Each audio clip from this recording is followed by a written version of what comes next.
Alright everyone, here we're going to take a look at just exactly what goes into producing an episode of RSBANDB Update. So let's start by taking a look at the wiki, which is where we lay out the show every week. A wiki is basically a website that anybody can edit providing they have the password. So as you can see here, it's rather unstructured and just laid out in the format that we do the show. First the quest, and then any other little RuneScape updates that follow, and ending with a poll. Basically, first goes in the RuneScape updates when they come out. Questions go in maybe 20 minutes before we do the show to get the maximum amount of questions in that we can. Then for tech news, I gather that throughout the week, basically anything that's interesting to you guys and interesting to me. Then of course rants, and then other things. Now, we're going to take a look at the markup here. So this is the wiki markup, which controls how the page looks. Now, it's a simplified version of HTML that's specific to the wiki, although most wiki markup is the same. This little dash here, the 4 dashes, represents a horizontal line, so basically an HR tag. And then the double exclamation point questions is a heading size of 2, so H2.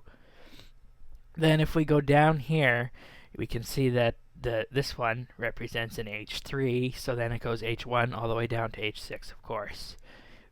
And then the asterisk represents a bullet.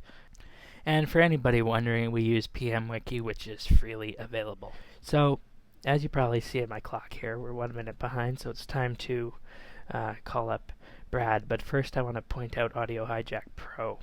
It's the application we use to route the audio back and forth. So as you can see here, this is moving.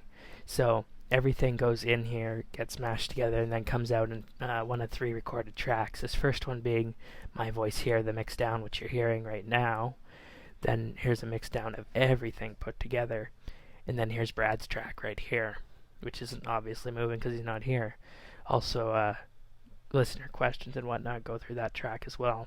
And then we got other tracks that are just mainly for the purpose of routing, but I will have more of a diagram up later on in this video about this. Now if we flip over to the recording tab, you can see that it's going to pretty much a raw format recorded to this hard drive location with this sort of format, and then that's about it. And we're ready to actually call up Brad now. For that we use Skype. So we'll pop up Skype and you can see Brad here. So let's just call Brad up.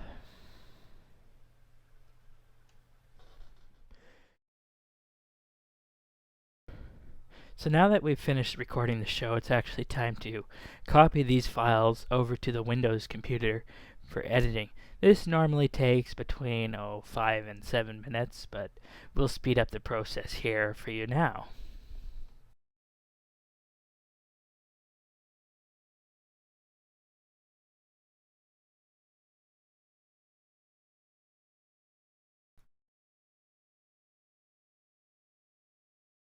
So now over on Windows, we're going to copy the 3 raw AIFF files to a working directory rather than just working on them in my Dropbox. The reason we copy them is it enables us to keep archives that you can see here from all the past episodes and whatnot. They get backed up to DVD roughly every 10 episodes or so. We store our clips there and whatnot for the clip show, so as you can see that's why we work in that sort of format. Then we bring them into Adobe Audition. As you can see here, I will speed this up again for you.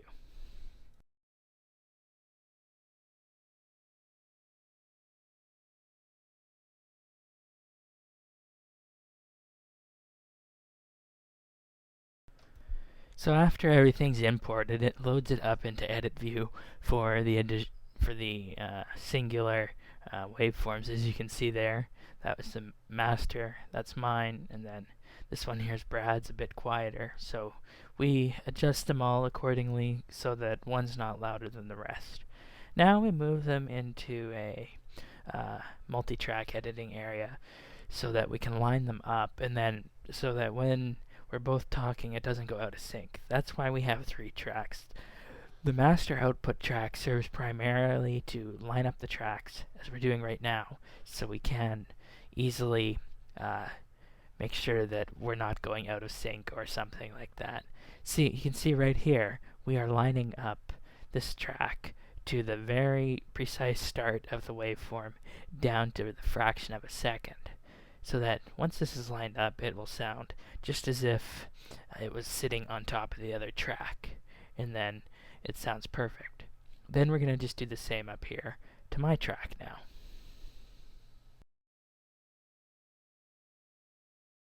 Should be noted that in the early days of doing the show, we didn't do this sort of setup. The setup we used was where we each recorded our own tracks and then would hope that they would line up in the end, which, as you can see, would be very hard to do. Now that we're done that, we delete the master track and then trim off the portion of the starting track. So now we are going into the effects board to add in some multiband compression, which basically all it does is forces the levels to go as high as they can without clipping. And what clipping means is that your audio track is too loud and you're losing data at the top and at the bottom of the waveform. So with this, it just increases the volume slightly and makes sure it doesn't clip all the way through the show. It reduces clipping to a great amount, as you can see here, and if it's too loud beforehand, we just turn it down a tiny bit in order to achieve the desired result.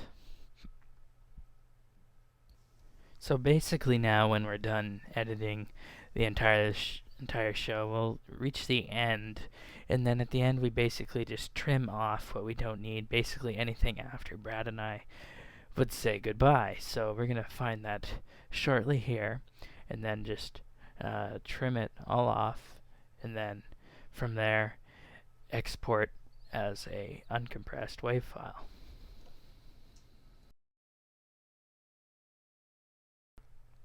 One thing I didn't touch on in the previous sections was how I'd actually remove something that needs to be removed in mid-show, because this week required very little editing. So with that said, let's assume that this little blob here is something we don't want. So in that case, we can just actually go in and delete it and then bring back the other 2 tracks to line up again so that it actually sounds reasonable. Now, that's one thing. That's the easiest one to fix when nobody else is talking.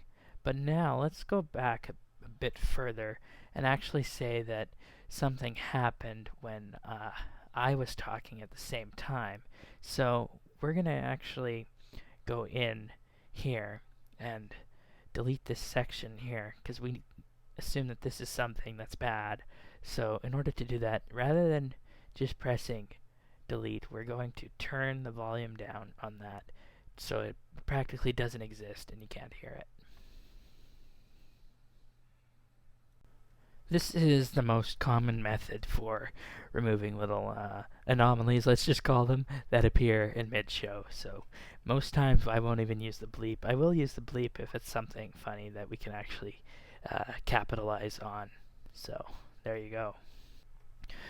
Alright everyone, now we're going to export out to an uncompressed WAV file, which we'll be using in 2 weeks' time to add our closing and opening music to.